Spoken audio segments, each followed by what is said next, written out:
Hey guys, in this video we are going to show you how to download Among Us on PC for free.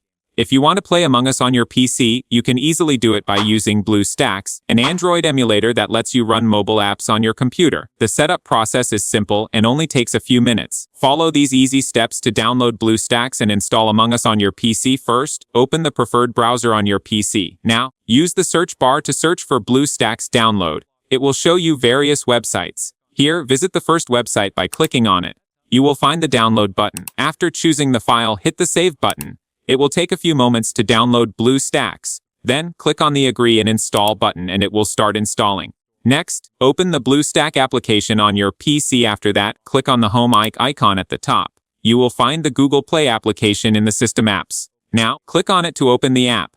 Sign into your account by entering your email address and password.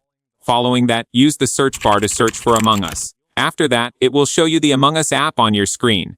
Hit the Install button, and it will start installing the Among Us application on your PC. Thank you guys so much for watching. I hope you got some value. See you in the next one.